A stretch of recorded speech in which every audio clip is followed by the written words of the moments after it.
تو اس وقت اسرائیل جل رہا ہے، اندر سے تباہیاں مچی ہوئی ہیں، لیکن انہی حالات میں اسرائیل کی فوج اور پولیس کے لوگ مسجد اقصیٰ پر حملہ کر رہے ہیں اور فلسطینیوں کو زخمی کر رہے ہیں۔ پابندی لگا دی گئی ہے کہ مسجد اقصیٰ میں اعتکاف نہیں ہو سکتا۔ نتیجہ اس کا یہ ہوا کہ جو مسلمان اعتکاف کرنے پہنچے ان کو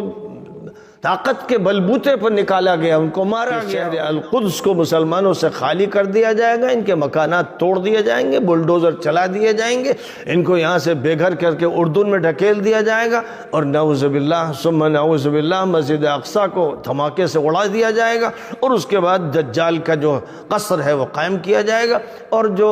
غزہ کی پٹی ہے جو مصر کے قریب ہے وہاں کے لوگوں کو وہاں سے نکال کر جزیرہ نما سینا میں آباد کیا جائے گا، نئی کالونیاں ان کے لیے ٹوٹی پھوٹی بسا دی جائیں گی، وہ علاقہ ان سے چھین لیا جائے گا، تاکہ عالم اسلام کے جو حالات ہیں وہ حالات بہت ناگفتہ بے ہیں۔ ایک طرف دشمن طاقتیں آپس میں دست و گریباں ہیں، عیسائی اور عیسائی بھیانک جنگ لڑ رہے ہیں۔ روس اور یوکرین کی جو جنگ ہے اس میں 10 لاکھ سے زیادہ لوگ مارے جا چکے ہیں،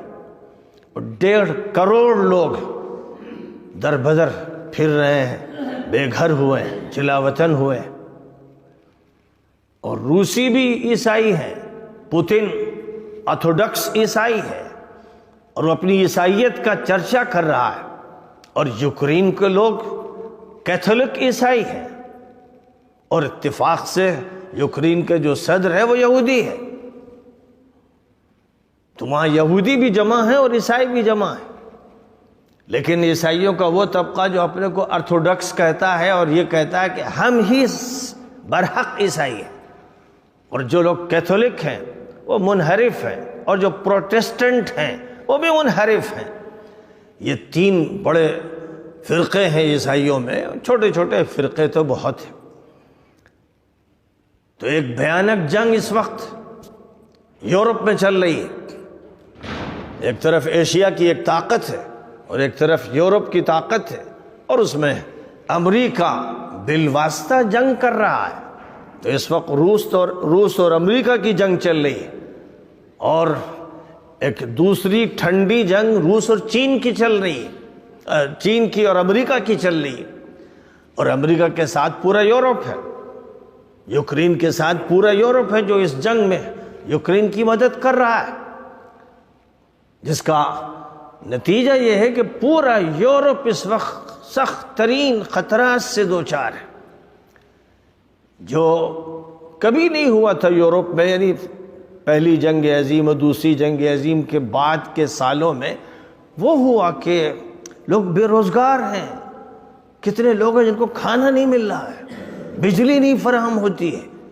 سخت جاڑے میں گیس فراہم نہیں ہوتی۔ ان حالات سے وہ دوچار ہیں،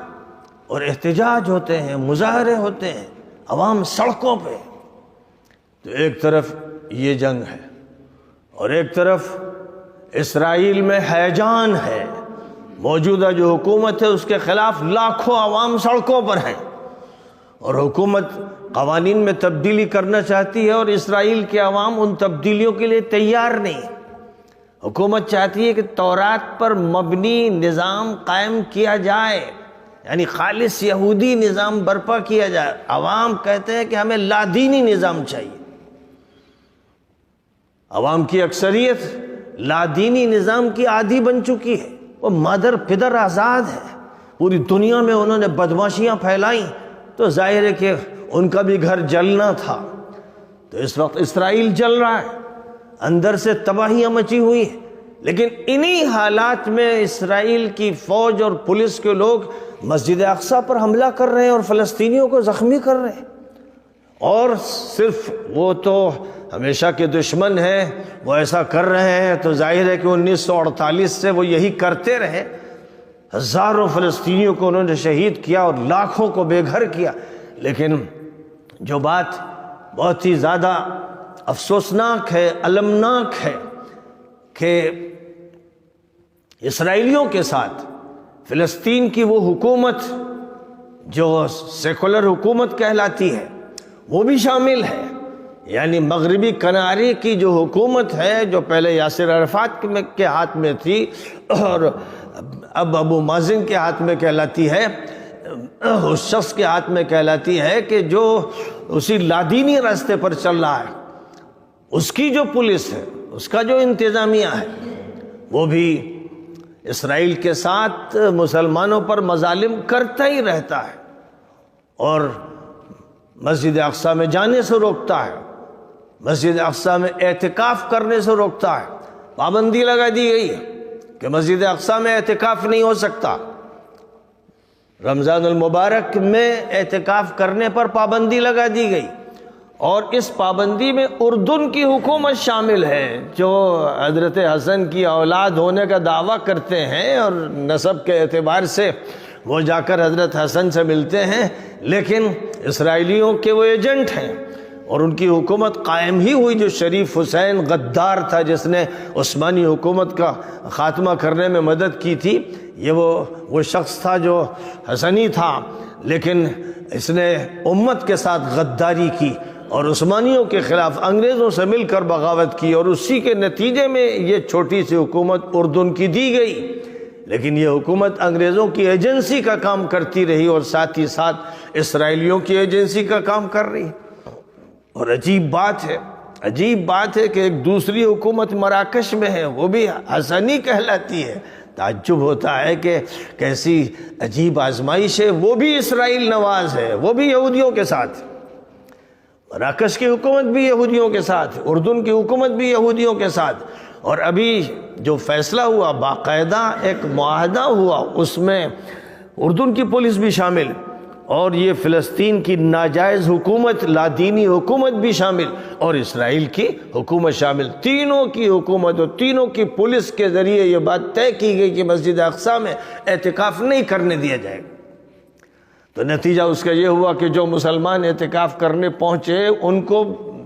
طاقت کے بلبوتے پر نکالا گیا، ان کو مارا گیا، ان میں عورتیں بھی زخمی ہوئیں، مرد بھی زخمی ہوئے، اور اس کے بعد متعدد افراد کو وہاں سے گھسیٹ کر جیل میں پہنچا دیا گیا.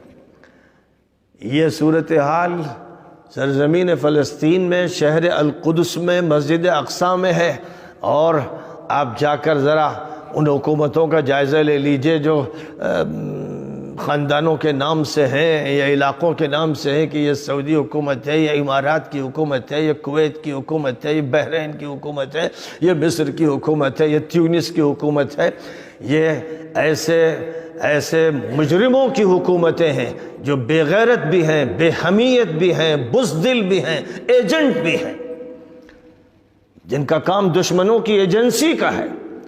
اور مسلمان بیچارہ مفلوق الحال، غریب الدیار، ذلیل، جس پر اللہ کی مار پڑی ہوئی ہے جیسے کبھی یہودیوں پر پڑی تھی، وہ انہی کو اپنا آقا سمجھتا ہے، انہی سے امید لگاتا ہے اور انہی کے پاس جاتا ہے، انہی کی دعائی دیتا ہے،